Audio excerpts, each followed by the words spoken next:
Wake that ass up. Early in the morning. The Breakfast Club. Morning, everybody. It's DJ NV, Jess Hilarious, Charlamagne the Guy. We are the Breakfast Club. Lauren LaRosa filling in for Jess. Let's get in some front page news. What's up, Morgan?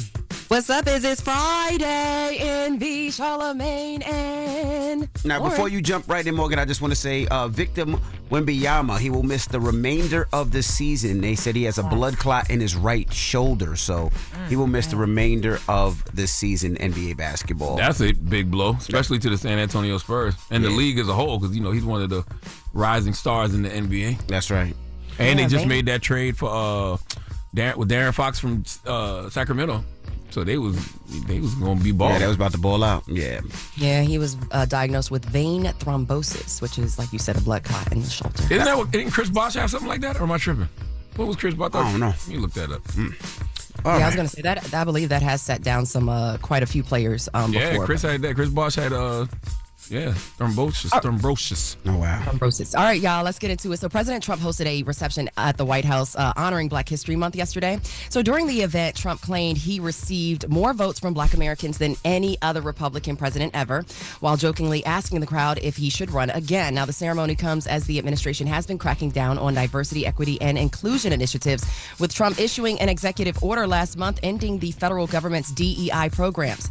Now, following that, that order, the Department of Defense also came out with guidance declaring Identity Months dead. So there will be no Pride Month, no Black History Month, but Trump was joined on stage by golf legend Tiger Woods as well as several prominent Black. When Tiger Woods stopped being black? I thought Tiger Woods never wanted to be black. I thought he was cobbling Asian. Yo, they said if he black, why can't Kamala be black? Listen, okay, so Tiger Woods was there. Several other Black prominent figures were there. Supposedly Kodak Black. Kodak was there? Kodak was there. Yeah, Kodak was there. Yeah. Kodak been supporting the president. The president pardoned him. I was going to say he pardoned him, so there's that. But let's take a listen to Trump's remarks during the Black History Month ceremony at the White House. Today we pay tribute to the generations of Black legends, champions, warriors, and patriots who helped drive our country forward to greatness. And you really are great. You're great people. What a great, nice group of... I have some people in front of me every once in a while with all the problems that are caused all over the world. They're not nice. They're not nice. And but we're making them nice, I can tell you that. And we're making them nice rapidly. What? Making him nice rapidly. So during his speech, he also spoke about the Garden of Heroes, which is located along the National Mall, saying the space will be the new home to statues, busts, plaques, and other markers celebrating heroic figures in American history. Of course, that includes some iconic Black figures. Let's hear more from Trump on the Garden of Heroes.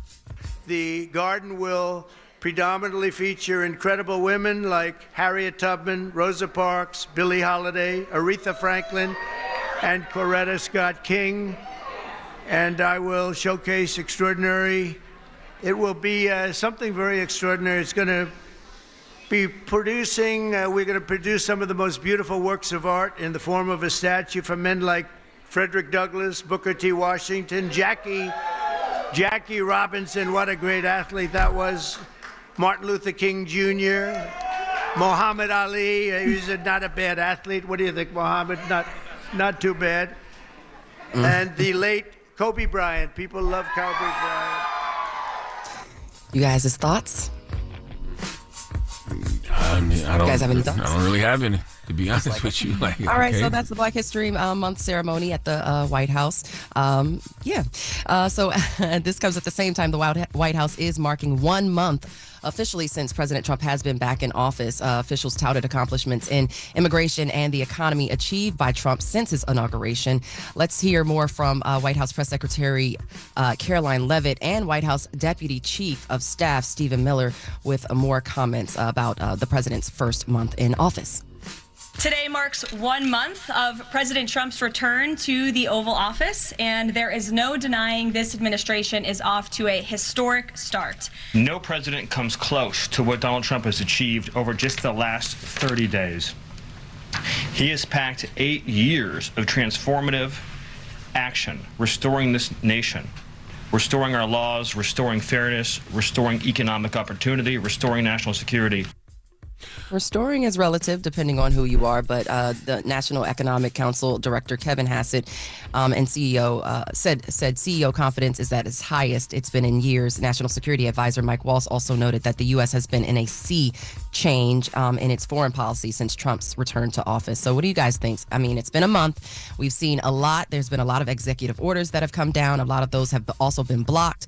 What do you guys think? It's just been a lot of chaos and a lot of mess over the past month, especially in regards to what Doge is doing. But you know what? You asked us something earlier. You asked us what we thought about his White House. What was it? Was the honoring Black History Month at the White House? And the statues, and it did just come to me. I'm not impressed by any of that symbolism from any president, regardless of what party they're from, Democrat or Republican. Like the statues, in the garden, that's cool, but I want something. I always want something tangible for the Black community. Like plant some money trees in the Black community. Plant some money trees in the hood. That's where my mind is always at when it comes. So when you ask me that, that's why I was just like, I don't think anything of it, because I'm never impressed by symbolism from any party. Just statues, okay. I'm not mad at the statues, though. I'm not mad at it, but that ain't. It's what is that? Okay. The reason I say I'm not mad at that is because if you were ever a child and you got to tour the White House, you never seen anything that looked like you. So the fact that you've seen people that look like you in statues, and the fact that they have Barack Obama and Michelle Obama and things that look like you that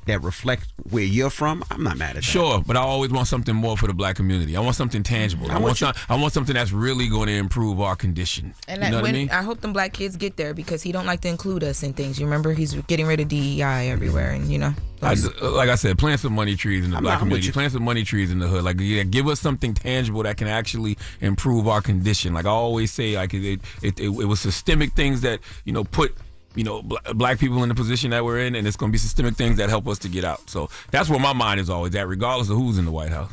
All right. And as far as the first 30 days, Jasmine Crocker will be here next hour, and I'm sure she'll break down the first 30 days. That is very true. All right. Well, thank you, Morgan. All right. See y'all at 7. We'll talk CPAC 2025. Wake that ass up. Early in the morning. The Breakfast Club. Morning, everybody. It's DJ NV, Jess Hilarious, Charlamagne the Guy. We are the Breakfast Club. Lauren LaRosa filling in for Jess. And let's get in some front page news. If you didn't listen earlier, Victor Wembanyama, he will miss the remainder of the season. He has a blood clot in his right shoulder. Damn. So he will miss that. And also Milwaukee Bucks Bobby Portis, he was suspended 25 games for violating the NBA's anti-drug policy. All right. What up, Morgan? All right, y'all. So a federal judge says President Trump's mass firings of government employees can continue for now. Multiple labor unions recently filed a lawsuit trying to block the administration's layoffs of thousands of probationary employees. Well, on Thursday, a judge denied that bid, saying the federal court was not the appropriate avenue for their lawsuit. So they can file the lawsuit, it's just not with the feds.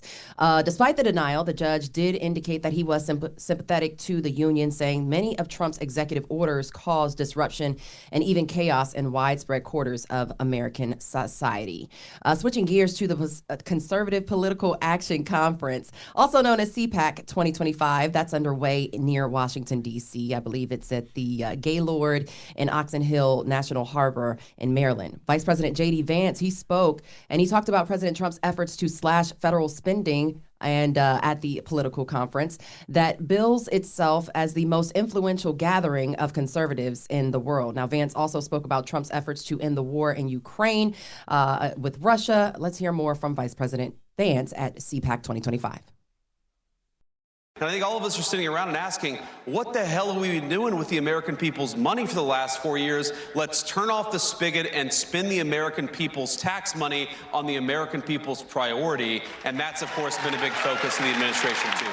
He wants the killing to stop. He wants to bring lasting peace to Europe. He doesn't just want to stop it now and have the war restart a month from now. He wants to bring lasting peace to Europe. So Vance also talked about Trump's immigration policy, saying drug traffickers' free ride in this country is over with Trump back in office. This year's gathering is expected to be a celebration of President Trump's MAGA movement after Republicans' sweeping victory in November.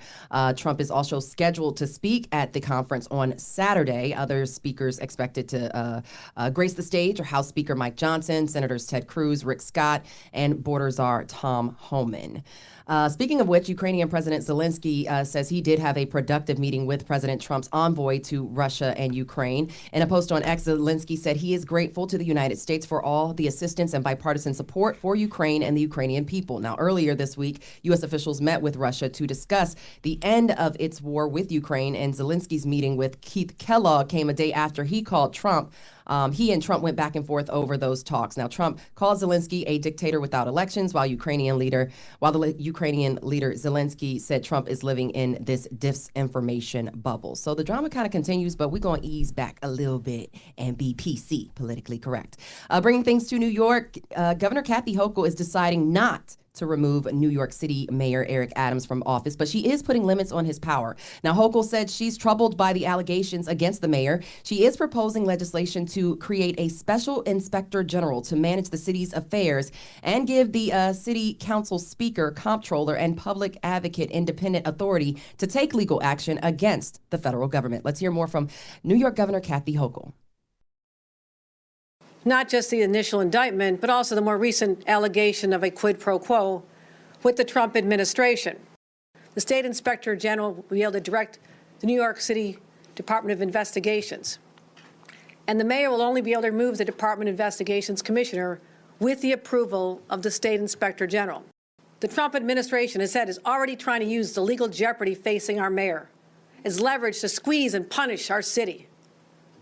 The president's already trying to weaken our public transit system. She's talking about the congestion price, and she's still mad about that. So Hochul believes that the will of the voters preclude her power to remove him.